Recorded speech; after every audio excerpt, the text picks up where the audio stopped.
મોટા ખુલાસા થયા છે। આરોપી તરલ ભટ્ટના અનેક કારનામાનો ચોંકાવનારો ખુલાસો થયો છે।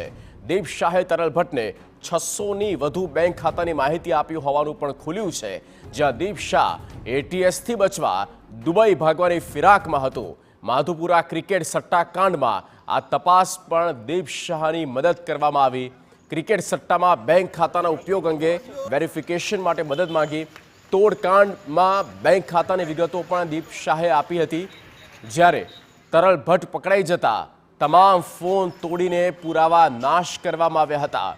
આ ઉપરાંત દુબઈથી ક્રિકેટ સટ્ટો ચલાવતા બિરજુ શાહે રૂપિયા મોકલ્યા હતા। સંવાદદાતા યુનુસ ગાઝી ફોન લાઈન પર।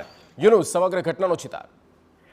જગદીશ, જૂનાગઢના ચકચારી તોડકાંડ મામલે તપાસ કરી રહેલી એટીએસે તરલ ભટ્ટની ધરપકડ બાદ તેઓને દીપ શાહની ધરપકડ કરી હતી અને આને કોર્ટમાં રજૂ કર્યા હતા અને તેના રિમાન્ડની માંગણી કરી હતી, પરંતુ એટીએસને દીપ શાહના રિમાન્ડ મળ્યા નથી, તેથી તેને જ્યુડિશિયલ કસ્ટડીમાં મોકલવામાં આવ્યો છે। પરંતુ અત્યાર સુધી દીપ શાહની ભૂમિકા અંગે જે તપાસ કરવામાં આવી તેમાં ચોંકાવનારા ખુલાસા થયા છે। 600થી વધુ બેંક એકાઉન્ટની વિગતો દીપ શાહ દ્વારા તરલ ભટ્ટને આપવામાં આવી હતી અને તેના આધારે અનેક લોકો સાથે તોડ કરવામાં આવ્યો હોવાની શક્યતાઓને આધારે એટીએસ દ્વારા આ દિશામાં તપાસ શરૂ કરવામાં આવી છે। જે બેંક એકાઉન્ટની વિગતો અત્યાર સુધી મળી છે તેઓની પાસેથી કેટલા રૂપિયા પડાવવામાં આવ્યા તે દિશામાં તપાસ કરવામાં આવી રહી છે।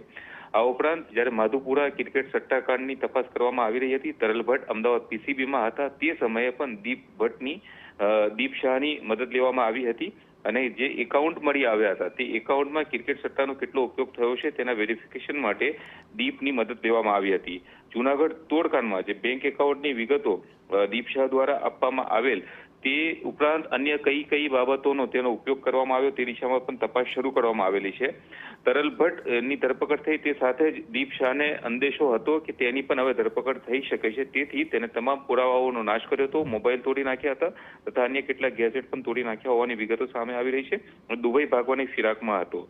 સૌથી ચોંકાવનારો ખુલાસો એ છે કે દુબઈ સ્થિત જે બિરજુ શાહ નામનો બુકી છે તેની પાસેથી લાખો રૂપિયા પડાવવામાં આવ્યા હતા અને એક બુકી પાસેથી પણ 37 લાખ ઉપરાંતની રકમ પડાવવામાં આવી હતી।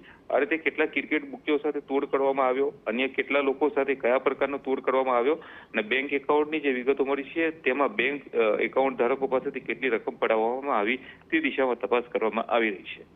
જગદીશ, બિલકુલ યુનુસ, આભાર તમામ માહિતી આપવા બદલ।